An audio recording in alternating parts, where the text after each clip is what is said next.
Okay, hello. Welcome to the VO School launch website. Now, this is a spin-off from the podcast. You may be familiar with VO School. If you're not, I'll explain it.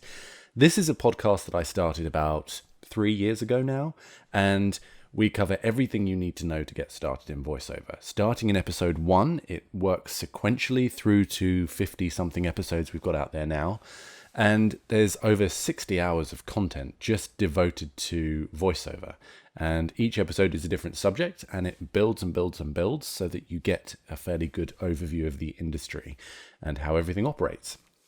So before you go any further, I would recommend at least having a little dive into the podcast and listening to a few episodes, or if you have the time and inclination, starting at the beginning and working your way through, because there is a ton of information out there for free about starting your VoiceOver journey. And I would always recommend, whether it's working with a coach like myself or someone else, that you do a bit of research ahead of time so that you're not going in totally cold. Because if you are, the first few lessons are just, you might as well learn that yourself. Because us as coaches have to cover an awful lot of ground just to sort of prepare the way for your VoiceOver journey. There are other resources as well, so other podcasts, not just mine.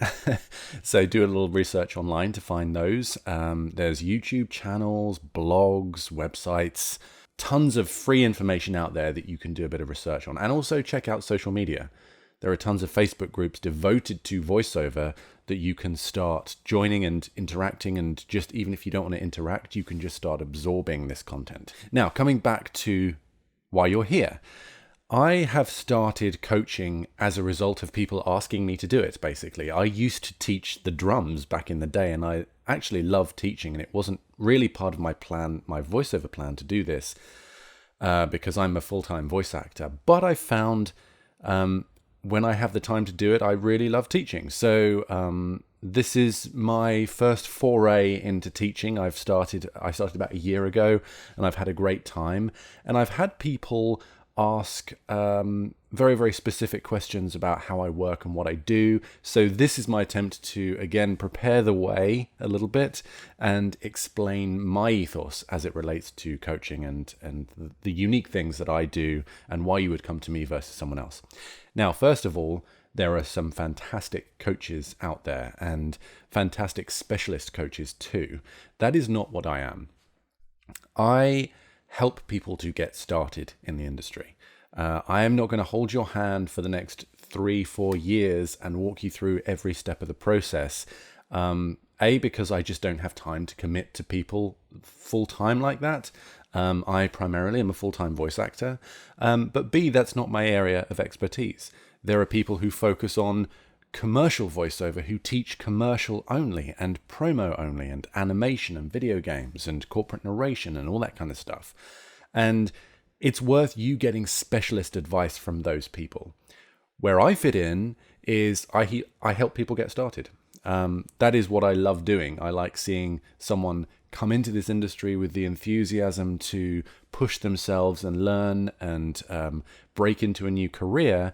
And I like helping people to find what it is that they love, what it is that they're good at, and start them off and point them in the right direction. I want to talk now a little bit about the process, how I work. So I won't ever commit to long-term classes with people. It's very much one lesson by lesson, and we start with an initial session. And what that involves is me explaining a little bit about the industry, particularly if they haven't done that research that I was talking about earlier. But if they have, we go straight into how that relates to them, the voice talent, the prospective voice talent, and how they could potentially fit into it. We talk about the importance of setting up a home studio and how they, in their situation, would go about doing that. The business side, the marketing side, and then, of course, we get on to do some reads. So I give you the scripts, you have a little read through, and it's fun. And I'd be lying if I said people weren't a little bit nervous when they were doing the reads, at least first off. I was very nervous when I started doing voiceovers in studio, at home, wherever I was. It's a nerve-wracking thing to do, particularly in front of people. But very quickly those nerves melt away, and we just experiment with scripts, and I give direction and feedback on the reads, and then the student adjusts their performance as such, and then we go from there. So that gives me a really good understanding of where the student is, and if they have any acting training experience in the past, whether that's local theatre, film and TV, of course, or just coming in completely cold from a completely unrelated industry. And that will help me give you a guide as to where I think you should go next, be that working with me or going to someone specialist. There are some times where I'll send people off because there are certain speech issues that they may need to work on, like a sort of medical issue. That has happened a couple of times, actually. The microphone hears every little thing. So any little issue, even if it's like sort of a congestion and things like that, sometimes I'll send people away and say, stop eating dairy for the next 6 weeks and come back to me, because then we'll see where you are, or go and see an ENT.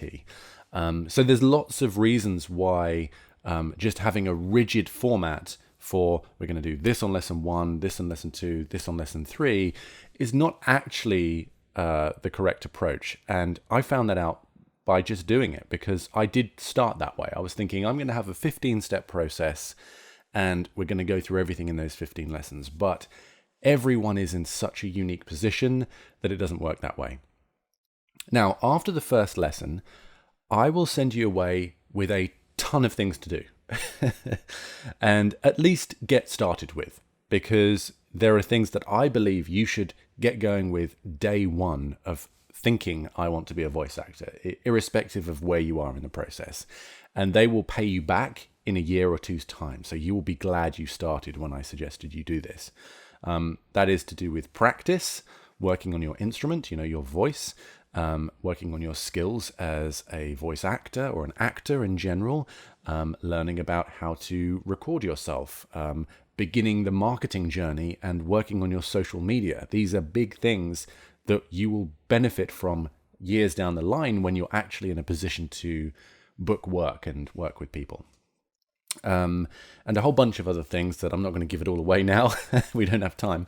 But basically then the student will only come back to the next lesson when they feel they have moved forward. Because it is pointless just having a fixed schedule of class every Thursday at 6 p.m.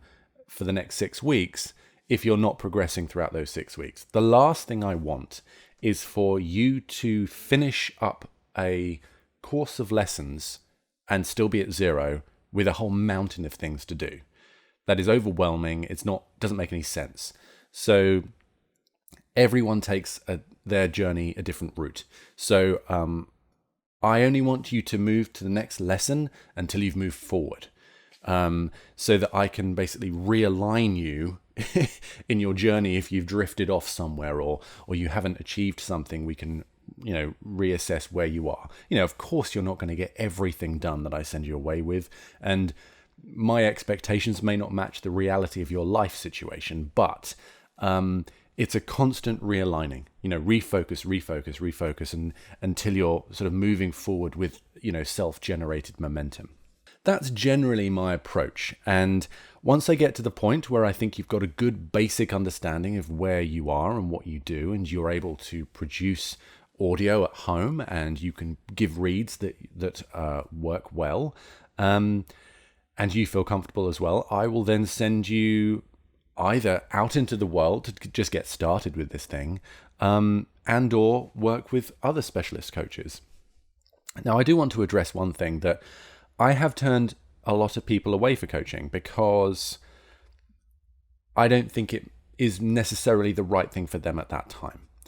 That could be because of a number of reasons. I've had people who've recently been fired or let go from work, and they need money.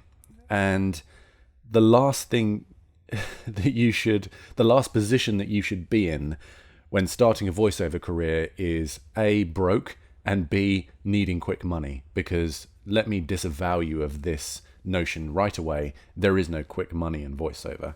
It does take a bit of money to get started. You have to buy equipment. It's probably advisable to get some coaching, which is what I would suggest.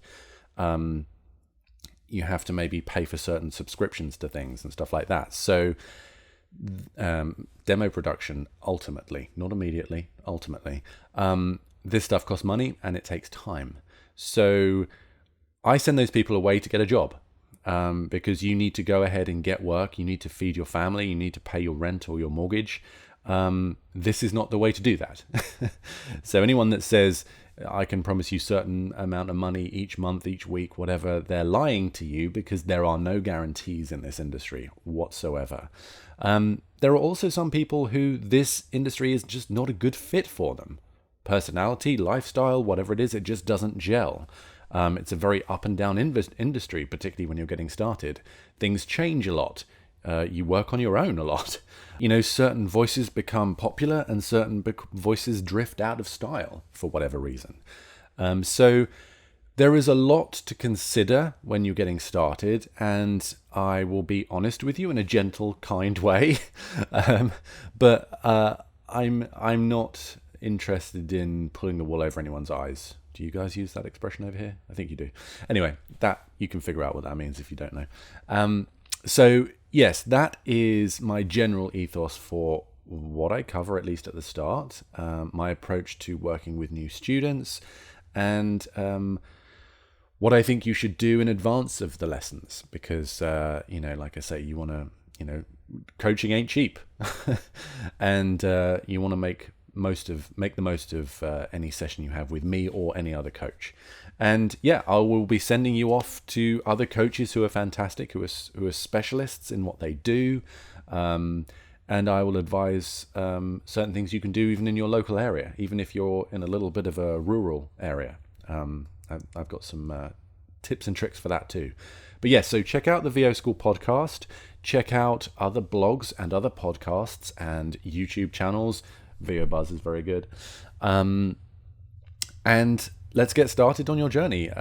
Take a look around the site. If you're interested, give me a message, send me a message. I'm not super quick at getting back to messages, I'll be honest. Voiceover takes priority over teaching. I'm sorry to say that. It just has to, and that is where I am. But give it a couple of days maximum. It won't take any longer than that for me to reply to you. But yeah, shoot me a message. Give me as much information about your current situation as possible. Are you working? What hours do you work? Do you have an ability to set up a studio at home, even if you don't know how to do it? Is that something you're open to? What is your budget? What are your goals? What do you want to achieve in voiceover? What do you love? Why do you want to get into this thing? All of those things help me to assess whether or not I think we should go for an initial session, or whether I should send you in a different direction first, or do a bit of prep.